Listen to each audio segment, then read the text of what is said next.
Thanks so much for tuning in, everybody. This is Kira Hill coming from Vino Culture, joined with the famous Greg Follette, or GLF, as we famously call him down in Virginia. The man, the myth, and the legend is joining us from California, but he's traveled all over the world and is going to talk to us today about his experience and some of the science behind winemaking and what he's learned throughout the years. So thank you so much, Greg, for joining us and for spending your day in the vineyard and taking a break from that to talk with us here in Virginia. Yes, thanks for having me, Kira. Well, if those of you who didn't know, Greg came out to Virginia and did a class here at Vino Culture Wine Shop, and we learned so much. It was incredible. And I just wanted to open up that information to people who weren't able to attend the class, which was only like 15 people because the shop is tiny. So I'd love to start off by asking a few more personal questions to get to know Greg, since your wines aren't in grocery stores, they're not in big box. So a lot of people, if they don't shop at boutique places, might not have heard of your brands. So can you tell us where you got your start, Greg, and how you first got bit by the wine bug? Well, I wanted to be a winemaker since I was 17 years old. But living in Los Angeles and going to school there in high school, of course, that's not very practical. It's like, who becomes a winemaker not only in LA, but anywhere? It's like going to rabbinical clown school. No one does it anymore. So instead, I became a professional bagpiper and was the ship's piper on the Queen Mary. And of course, that ended up not being terribly practical. So after a short stint in the seminary of the Catholic Church, of course, 6 kids later, that didn't take. But I did the next easiest thing, and I became a physical chemist and started doing research on a new project that no one had even heard of called HIV or AIDS. And everybody that I worked on died. And I was at UC San Francisco at the teaching hospital. And I really got horribly burned out because I wasn't prepared to see so many people die, especially young people. So I made a lateral transfer from UC San Francisco to UC Davis because I remembered my love of wine as a teenager. And I haven't looked back ever since. I did my postgraduate. I already had a couple of degrees in plant biology and chemistry. And so I did my postgraduate work on how Burgundian winemaking techniques affect mouthfeel. And no one had elucidated what mouthfeel was in wine. It had been done in beer and milk, but not in wine. So I was the first person to do that. And that led me to a rather short academic career lecturing around the globe, and including speaking at the University of Burgundy. Very cheeky for an American to go talk about Burgundian winemaking technique. But they invited me, so I went, and I knew there was no way in hell I was going to do Pinot Noir because I'd studied and researched it, and I knew where the bodies were buried. And they don't call Pinot Noir the heartbreak grape for nothing. It's pretty finicky and difficult, and but I kept getting pulled, almost kicking and screaming, back into the world of Pinot Noir because I'd studied it and I knew a lot about it. And so at one point I finally surrendered to Pinot. I said, "Take me, I'm yours." And ever since then, I've spent a lot less money on therapy sessions, and everything's good now. I love it. Yeah. So, and I am, by the way, Kara, I'm the luckiest man I know. I get to do stuff that I love to do every day. And I think my wife is just now pulling up into the vineyard, which is another reason why I'm the luckiest man I know. I somehow married the best gal on the planet, and I've raised 6 kids in the middle of our vineyards, and now I'm raising 2 grandkids. So there's I really am the luckiest man I know. That is amazing. And so many people say that, but when we met in person, the first word that like really came across as who you were is genuine. Like everything that comes out of your mouth feels absolutely genuine and from the heart. And so a lot of people say that, but they're in the middle of a divorce or whatever, and you mean every single thing you say, and it's palpable. So thank you for being so genuine and the love of what you do and sharing that with the world. I love it. Well, thank you, Kira. What you do, educating people and bringing wine to the folks out there, means that guys like me get to do more of what I absolutely love to do. So I have to say thank you to you for everything that you do. Well, it is. I get to do the best job in the whole world. We might have to fight about that. So, okay. Yeah. Well, I love the stories of how people get into wine, because very few people, you know, at 12 years old, what do you want to be when you grow up? A winemaker or a sommelier or a you know, restaurant manager. And so it's cool that most of people's backgrounds in the wine industry are so eclectic. So from bagpiper to seminary student to across the globe lecturer to farmer. And that is a really amazing resume and catalog of skills. Well, yep, it really shows how lucky I am. And yeah, folks pulling in right now into the vineyard. So can we do a panoramic real quick? Can you show us where you're coming from? Yeah, let me show you around. Those are our vines. My daughter lives in the trailer here with her 2 little kids, and there's the tractor shed and our little old vineyard house, which is going to get knocked down and out of here. Whoops. Having trouble getting up. Are you all right? Yeah, I'm just I just had this minor surgery, so I'm not doing all that well, but I'm gonna see if I can give you a picture of. We can just look at pictures later. Don't get up if it's Okay, there's Jackson. Say hi, Jackson. Hello. And my wife getting out of the truck. Yeah. We've resolved our tech issues. Thank you so much for being patient. Yeah. Yep. So more vineyard. Right across the road, the dirt road, is Radio Coteau. To the left is Gibberti Vineyard. Straight ahead, we got past we got Heinz. Yeah, just past that is Charlie Heinz's vineyard. And then there's the Dutton Estate Vineyard, and then Paul Sloan Small Vines KM Vineyard. So we're right in ground zero here. This is like prime time for everyone.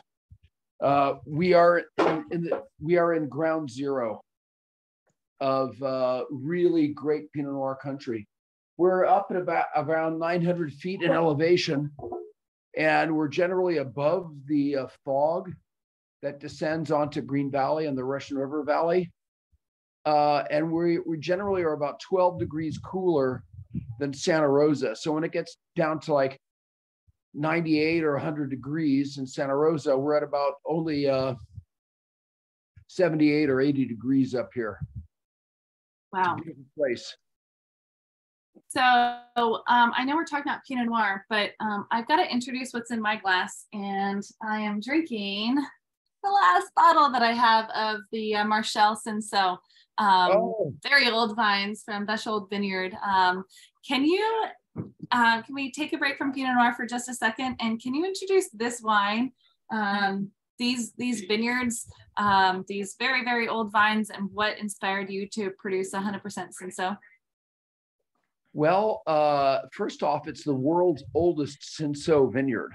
The world's oldest of any varietal are usually not in Europe anymore because phylloxera destroyed Europe and actually a lot of viticulture worldwide.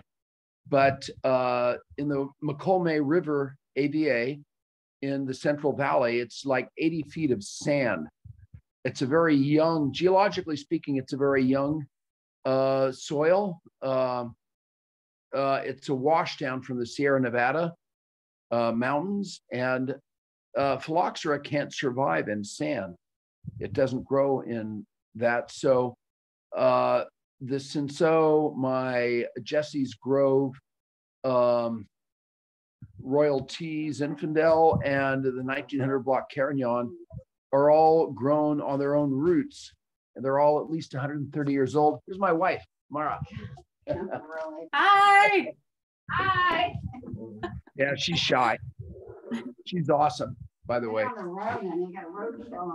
Oh my gosh, yeah, she's been gone the last 2-3 days doing taxes.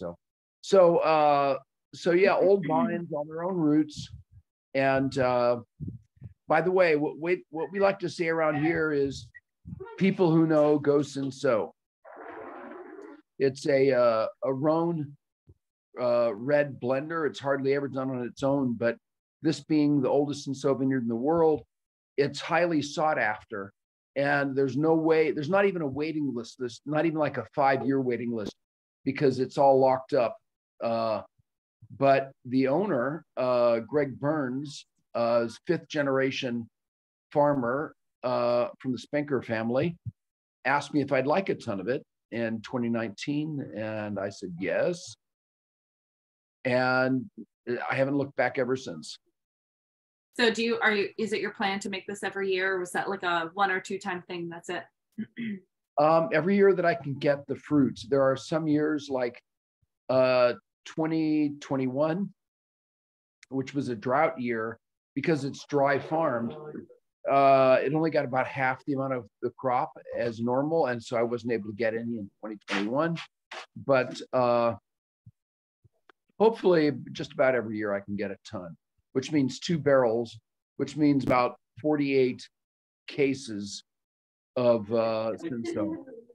I feel very lucky to have gotten one. So thank you for sharing it with us. It's my pleasure. I make these wines for people like you, Kira, who are passionate about wine and love wine and are so curious about wine. So I make these wines for you. Thank you. Thank you. You continue to give the best compliments ever, so I appreciate it. I want to take now a segue into my favorite subject and your favorite subject, I think, a little bit more of the science behind the wine. And we had a conversation about volatile acidity. So for those of you tuning in, like concerned about what that is and what we're about to talk about, it's an aromatic compound in certain wines that will smell sometimes like it's been described as like nail polish remover. It's this floral, really intense kind of lift throughout the sinuses. Often can be done to the extreme, so it's considered a fault in the wine. And we had such a curious conversation about your intention of making sure that volatile acidity, or VA for short, so if we talk about it from now on as VA, we're talking about volatile acidity, as part of what gives wine dimension and lift. So can you tell us a little bit about how volatile acidity is created in the fermentation process and why you like it on the aromatic and taste profile? Well, yeah. So VA, volatile acidity, is in all wines, some more, some less. When there's too much of it, it does become a flaw. It can smell like vinegar or nail polish remover. But when it's there in just the right amount, it actually increases nasal penetration. And in fact, a lot of wines don't have enough VA. People are trying to make wines too clean and not have any VA in them at all. And that's actually not necessarily a good thing. In fact, there are clients that I've worked with consulting where I've said, you don't have enough VA.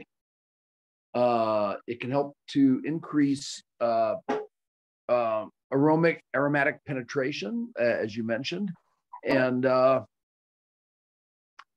it helps to play out other aromatic compounds as well. So it's like a solvent that helps other volatile compounds to express themselves. It's like a carrier that allows that kind of stuff to happen. And Is a it lot because of they, yeah. sorry to interrupt real quick, is it because, are they a carrier because it's more volatile, because it evaporates more, so it lifts with it other esters?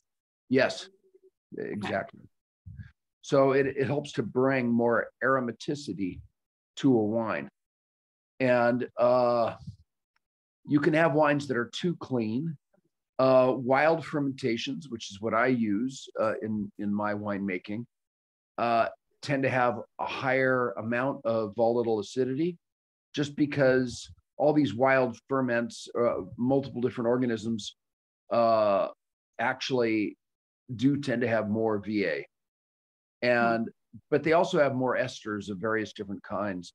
I think I sent you a PowerPoint about different esters and things like that. The amino acids. Yes, right. Amino acid skeletons that help to increase things. And one good example is phenethanol, 4-ethylphenethanol, which is the smell of rose petals and violets. And that's one of the volatile compounds that get into a wine and then express themselves. And I love having, especially Rhone varietals. I love having a little bit of rose petal and violets on it. Absolutely. All of your wines have such personality and such dimension and lift. And so I think you nailed it in bringing that to light. I tell people often that if it's like too much right off the nose, then if they swirl the wine around in the glass and then do like an air gun puff of air into the glass, kind of pushes the initial intensity of VA out of the glass and then allows all of the rest of the things to bloom with it. Still has that lift with it, but it's not the only thing you smell. But that's when it's like off balance, and yours always have that like perfect balance with those aromaticity. I'm gonna have to start using that word all the time now. Components of the wine. Well, I really appreciate what you teach, because you're teaching people actually how to smell more accurately. And I've noticed that when you're teaching people, you're talking about different levels of aroma and approaching the glass. And not enough people understand how to approach a wine. And you're teaching people a better way to smell and get more enjoyment out of their wine. So thanks for that. Well, thank you. So I gotta know now, how much has your philosophy of approaching winemaking and the farming side of things, how much has it changed over the years? What can you point to 2 things that you definitely believe and approach differently now than you did kind of at the start of your career? Yeah, the first thing is that flaws or potential problems can actually be possibilities. And so when I was going to Davis and studying there, the professor's going like, oh, well, if this happens, then that happens, and you don't want to go there. And I would say, oh, cool, I might want to go there. And so I've learned to embrace anarchy. That's probably a big thing. And then the second thing is to be vacuous. Keep your mind empty and just allow for possibilities, and don't preconceive or preconstrue anything.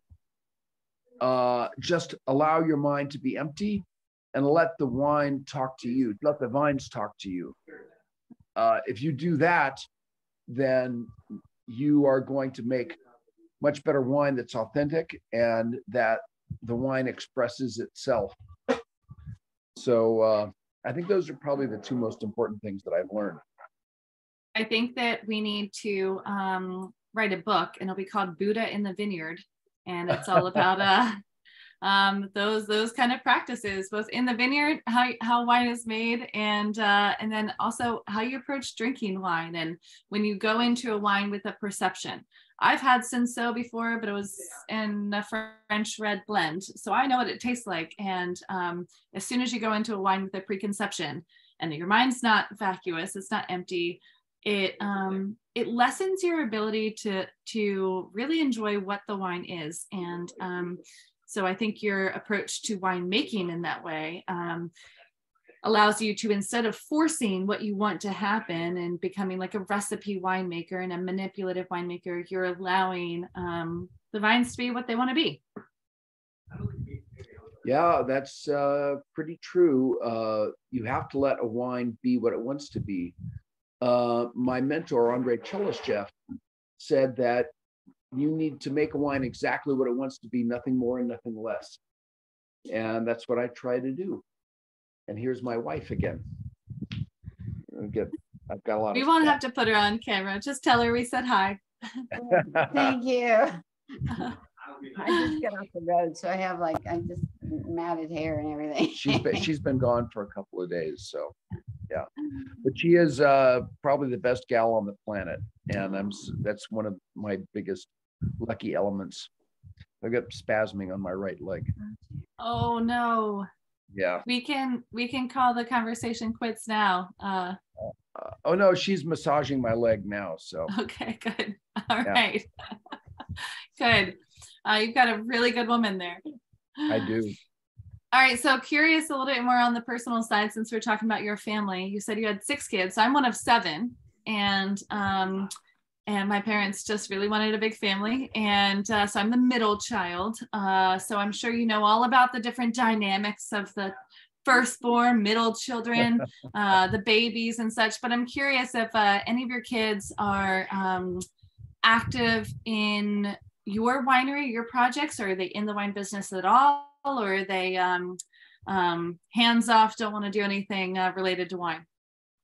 Well, the 4 girls are about as far away from winemaking as you can get. And drinking. And drinking. 3 of them don't even drink alcohol of any kind. Wow. Yeah, they scrubbed way too many barrels and cut way too many grapes and sorted too many clusters to really want to be a part of it. But the 2 boys are both in it in one way or another. One really liked the vineyard, one really liked the winery. And our oldest son runs a winery that's right next door to the winery where I make wine. And his name is Matt. Oh, you may have heard of Ron Rubin Winery. He runs the cellar there. Oh, cool. And, yeah, and the other one is saving the planet one hydrological model at a time. He was working for me in the cellar, and then the fire of 2017 really badly damaged the environment and the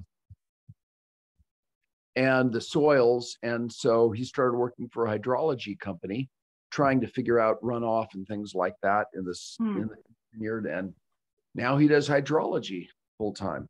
So that is awesome. A very needed study right now. Yes, he's trying to figure out how to model water resources and things like that, which is really important. So, yeah. And then the 4 girls are doing all what they love doing. They are all doing stuff that they wanted to do since they were little kids, actually. So I've got a hairdresser who in junior high and high school was in the drama department, but not as a player. She did hair and makeup. That's what she does for a living now. I've got a librarian who, since the age of 12, was volunteering at the county library. I have an artist, and I've got a full-time mom who's really, really great with little kids and animals and older people, which is good for me because she takes good care of me since I'm older now. So all of my kids are doing what they love, and that is a great reward for me.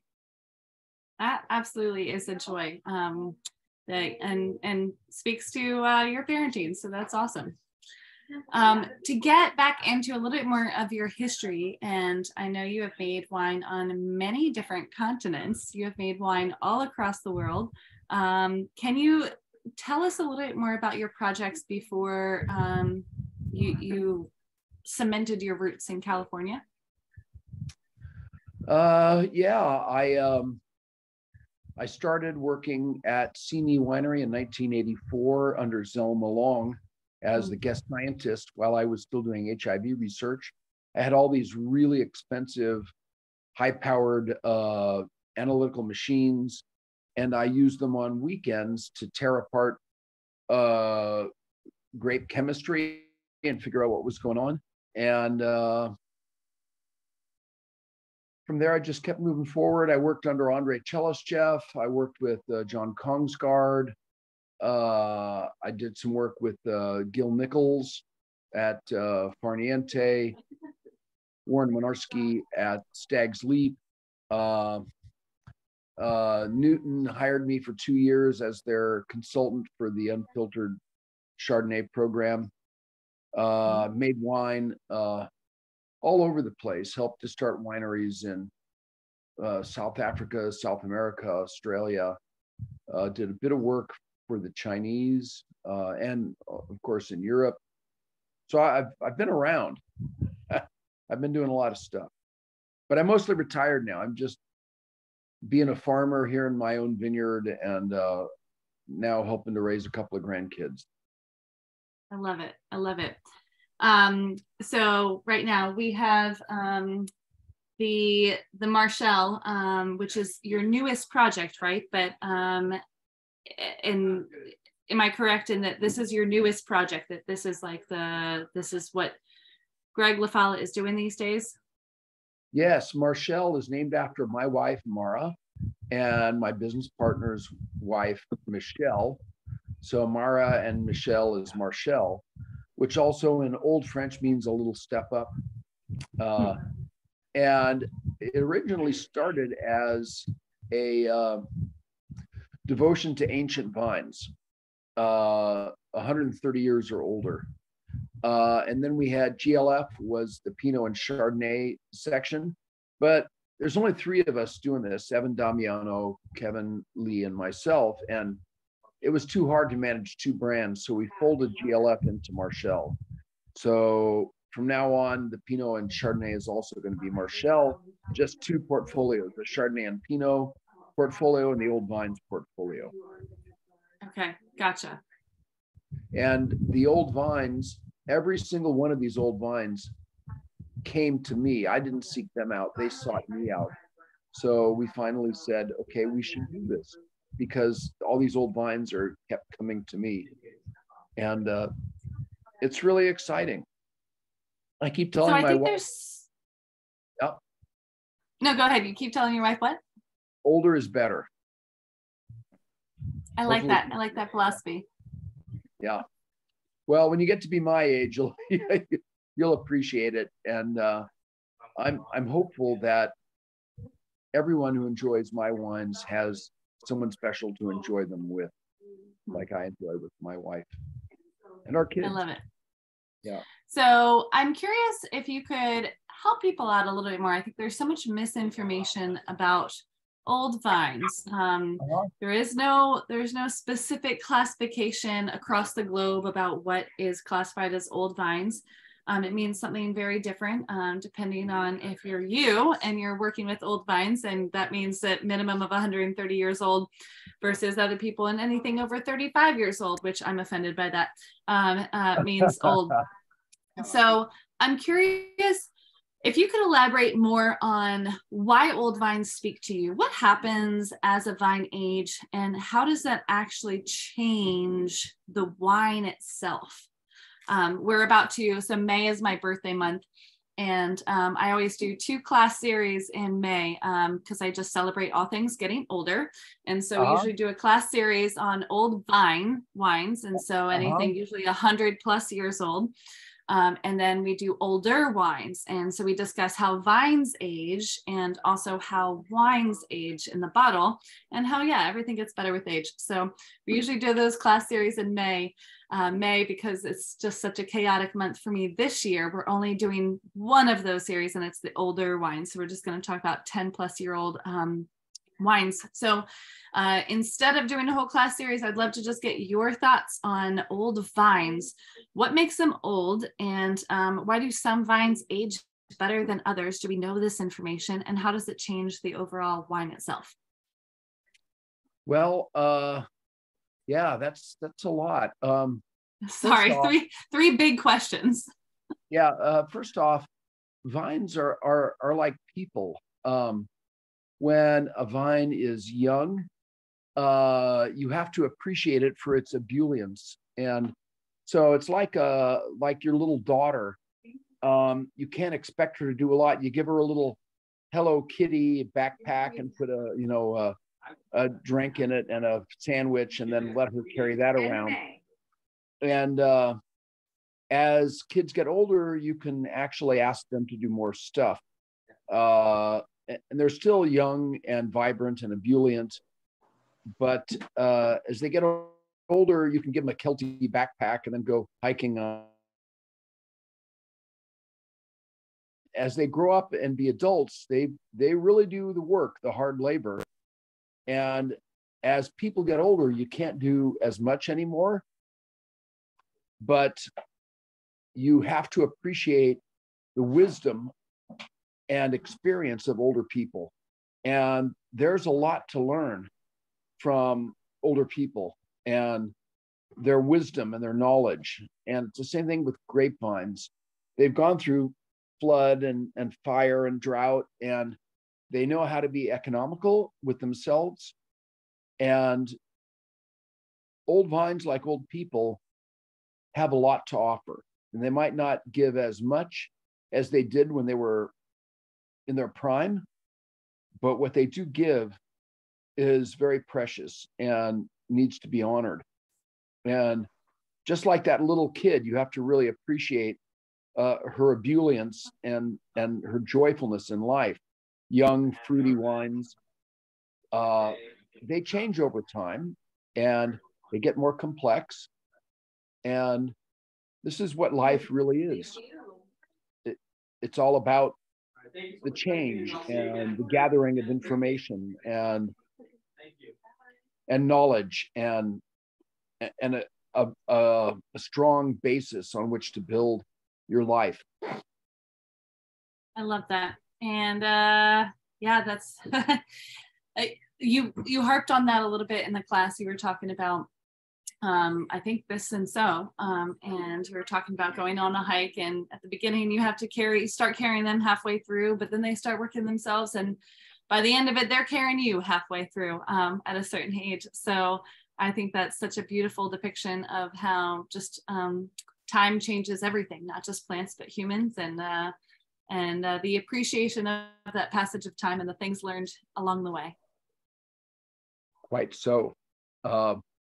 What you're doing right now is so very important, teaching people, and you're always going to have that.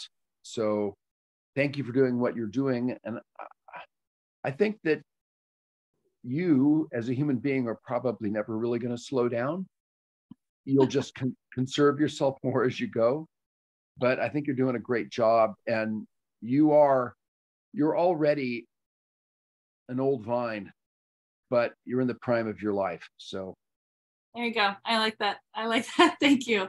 Brian, I actually didn't introduce you. I'm sorry. Brian is the local distributor for Marchelle Vineyards Wines. He works for Somm Imports. Brian, did you have any questions at all? Sorry to put you on the spot immediately. Did you have any questions for Greg? I know he's got things to get to and a wife to say hello to that he hasn't seen or hung out with in a couple days. No, I mean, I spend most of my time listening whenever Greg's around, so I learned a lot more again, and I appreciate that. So hopefully we get to work again together pretty soon. Yeah. Well, if you're listening in real time once this gets posted, not much later, so it's the end of April 2023, Brian just texted me, there were a few more bottles available of this Cinsaut that I'm drinking and falling in love with again. And every time I drink it, I do fall in love with it. So if you're on my email list, then you'll get heads up on the availability of those wines. But then that's it. And until the next time it comes out. So Greg, are there any I hate to use the words last words, but I'll say initial parting words, because I'd love to get together once a year somehow, whether it's via Zoom, but that's painful. I'd love to just go visit you out in California. So are there any parting words until we meet again? Well, come on out and stay with us in the vineyard. We've got a couple extra bedrooms, and I guarantee that we'll treat you so many different ways, you're bound to like one of them. How's that? Said as only someone who grew up in a big family could truly understand. I understand that. And I appreciate that. Thank you so much for your hospitality in general, and just your time shared with us here in Virginia when you visited. And again, I couldn't get enough, so we had to do this. So thank you so much for sharing your afternoon with us as well. It's my pleasure. Thanks for making this happen, Kira, and keep up the great work. It means that guys like me get to do what I love to do even more. And after having worked harvest out in Oregon one year, I learned that your work is not for me. So you doing what you love means that I get to do what I love. So both of us, match made in heaven. Good show, ma'am. Yeah. Well, thank you so much. All right. Thank you. And we'll catch y'all later. All right. Yeah. Tell the family we said hello. Will do. Take care, Greg. Myra's right here. She says goodbye too. Bye. Yep. Bye. Good night. All right, Greg. We'll be in touch soon. I'm sure. Okay. Bye, Brian. Take care, Greg.